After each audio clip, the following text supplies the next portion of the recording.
नमस्कार, मैं हूँ रज़िया बेगम। दोस्तों, अंडमान निकोबार द्वीप समूह में अगर हम कहें तो डायरेक्टरेट ऑफ शिपिंग सर्विसेज़ का बहुत ही बड़ा योगदान है, क्योंकि ये जो है इंटर आइलैंड, जैसे कि हमारा आइलैंड जो है एक छोटा-सा जज़ीरा है, जो कि छोटे-छोटे टापुओं की तरह हमारे आइलैंड्स हैं। कई जो है रोड के थ्रू कनेक्टेड है और कई आइलैंड्स ऐसे हैं जहाँ पे हमें बाई बोट ही जाया जा सकता है, बाई रोड नहीं जाया जा सकता।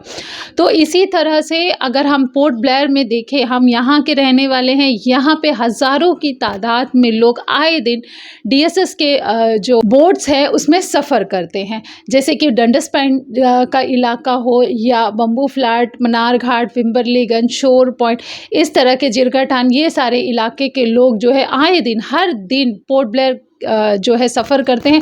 चाहे वो किसी काम के लिए हो, चाहे अस्पताल जाना हो, चाहे बच्चों को जो है स्कूल जाना हो, कॉलेज जाना हो, या किसी को जॉब के लिए जाना हो, बाहर निकलना हो, हर चीज़ के लिए जो है इन जगहों से लोगों को पोर्ट ब्लेयर आना पड़ता है। और हम आए दिन देखते हैं कि हज़ारों की तादाद में लोग जो है सफ़र करते हैं। मॉर्निंग जो है रूटीन शुरू हो जाता है। मॉर्निंग 8 बजे का व्हीकल फेरी या फेरी जो सर्विसेज डीएसएस द्वारा दी गई हैं, आप देखिए वो कचाकच भरी होती है। उसी तरह दिन भर जो है भीड़ जो है, एक जमावड़ा लगा रहता है, लोगों का आना जाना चलते ही रहता है। आज हमने क्या देखा? देखिए, हज़ारों की तादाद में जो लोग सफ़र करते हैं, ऐसा नहीं है कि रोड की व्यवस्था नहीं है, लेकिन रोड 1 से 1.5 घंटे का वक्त लगता है पहुंचने के लिए, और अगर रोड ख़राब हो तो फिर आप ज़रा सोच लीजिए कि जो वक्त लगता है वो उससे भी ज़्यादा हो जाता है। तो कईयों के लिए जो है ये ईज़ी वे है पोर्ट ब्लेयर जल्द से जल्द पहुंचने का, कि आप बम्बू फ्लैट से बोट पकड़िए, आप चातम पहुंच जाइए या फिनिक्स बे जेट्टी पहुंच जाइए, वहाँ से ऑटो, बस जो भी करना है आप करके अपने डेस्टिनेशन तक पहुँच सकते हैं। आज एक इंसिडेंट हुआ है, 8:30 का वक्त था। पीलो पांजा जैसे ही पैसेंजर्स को लेकर बम्बू फ्लैट से चाटम आकर चाटम जेट्टी में भिड़ती है, अचानक से एक ज़ोरों की आवाज़ आती है। बोट जो है, बोट बहुत ही ज़ोरों से चाटम जेट्टी में टकराती है, जिस वजह से बोट में डैमेज सा हो जाता है, पानी बहने लगता है। जो वाक़या जो उसमें ऑन बोर्ड पैसेंजर्स थे उन्होंने भी देखा, और साथ ही साथ जो पैसेंजर्स बम्बू फ्लैट जाने के लिए चाटम जेट्टी में खड़े थे उन लोगों ने भी देखा। बाकायदा आप इस वीडियो में देख सकते हैं कि पानी किस तरह से गिर रहा है व्हीकल फेरी से। हालांकि रात का वक्त था और विजिबिलिटी इतनी ठीक नहीं थी, लेकिन इसके बावजूद भी आप बाकायदा देख सकते हैं कि पानी बह रहा है। देखिए, आए दिन हज़ारों की तादाद में लोग सफ़र करते हैं, और ये एकमात्र साधन है लोगों को कनेक्ट करने का। बाई रोड अगर हम जाएंगे तो एक घंटा तो लग ही जाएगा, और अगर रोड ख़राब है तो आप ज़रा इमेजिन कर लीजिए कि वक्त कितना लगेगा। तो कहीं ना कहीं जो लोग हैं बम्बू फ्लैट, साउथ पॉइंट, जिरगाठान और विम्बरलीगंज, इन सारे इलाकों के लोगों के लिए अगर कहें तो डीएसएस के जो वेसल्स है ये एकमात्र सहारा है जल्दी पहुंचने का, कि ताकि लोग अपने ऑफिस, बच्चे स्कूल, और जो मरीज़ है जिन्हें अस्पताल जाना है ट्रीटमेंट के लिए, वो बाकायदा जल्द पहुंच सके। तो अगर हम कहें तो हज़ारों की तादाद में लोगों की जो है जान आजकल हम कहें तो ख़तरे में है, क्योंकि डीएसएस के वेसल्स के हालात ही कुछ ऐसे हैं।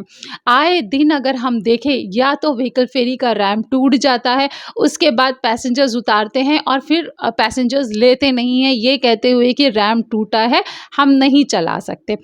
जिस तरह से अगर हम कहें, हर साल डायरेक्टरेट ऑफ शिपिंग सर्विसेज जो है टिकटों में बढ़ोतरी करती है, चाहे वो पैसेंजर्स के हो, 2 व्हीलर हो, 4 व्हीलर हो, जिस तरह से टिकटों में बढ़ोतरी करती है, हर साल बढ़ोतरी होती है। ऐसा नहीं है कि 1-2 साल में स्किप कर दे, हर साल बढ़ोतरी होती है।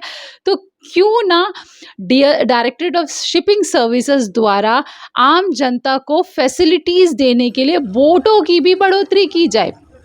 देखिए, बोट जो है हमारे लिए एक बहुत ही इम्पॉर्टेंट साधन है, लोगों को कनेक्ट करने का एक ज़रिया है, क्योंकि पुल का जो सपना है हम देखते ही आ रहे हैं और पता नहीं कितने सालों तक देखते रहेंगे।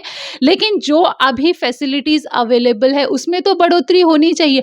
टिकटों में बढ़ोतरी हो रही है, लेकिन कहीं पे भी हमने ये नहीं देखा कि डीएसएस के जो वेसल्स है, व्हीकल फेरी में बढ़ोतरी हो रही है या फेरीज में बढ़ोतरी हो रही है।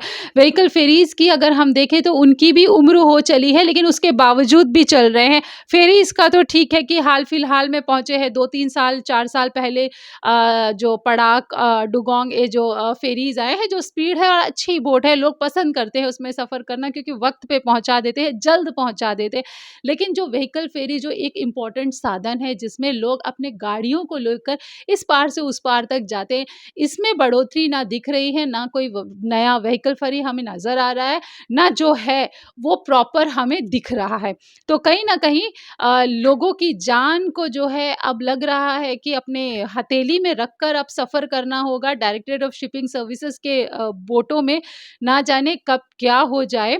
और साथ ही साथ अब इलेक्शन के लिए वक़्त नहीं है ज़्यादा, कुछ ही महीनों की बात है जब आपके पास नेतागण आएँगे, सब कमिटमेंटों का सैलाब लेकर जो एक पुल का सपना हम देख रहे हैं 2016 से, वो अब तक देख ही रहे हैं और दिखा भी रहे हैं लोग। तो तैयार रहिए, आने वाले इलेक्शन से पहले कई सारे कमिटमेंट का सैलाब लेके, पोटली लेकर लोग आप तक पहुँचेंगे।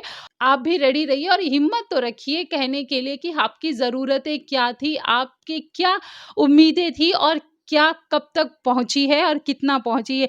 चलिए, आज तो जो इंसिडेंट अभी इस वक़्त रात के वक़्त हुआ है, हम इसे लेकर आए हैं। कई और चीज़ें हैं जिनको लेकर अब हम आपसे रूबरू बखूबी होते रहेंगे और साथ ही साथ डीएसएस के जो व्हीकल फेरीज़ है या जो वेसल्स है और उनके आज करंट हालात कैसे हैं, बाहर से वो कितना खूबसूरत नज़र आ रहा है और अंदर से उसमें कितना खोखलापन है, इन सारी चीज़ों को लेकर हम बहुत ही जल्द एक डिटेल स्टोरी लेकर आएँगे। ये आज रात का इंसिडेंट था और हज़ारों की तादाद में लोग सफ़र करते हैं, तो इसलिए ये आपकी जानकारी के लिए अपडेट लेकर आए हैं। तो हमारे साथ जुड़े रहिए कई और अपडेट्स के लिए।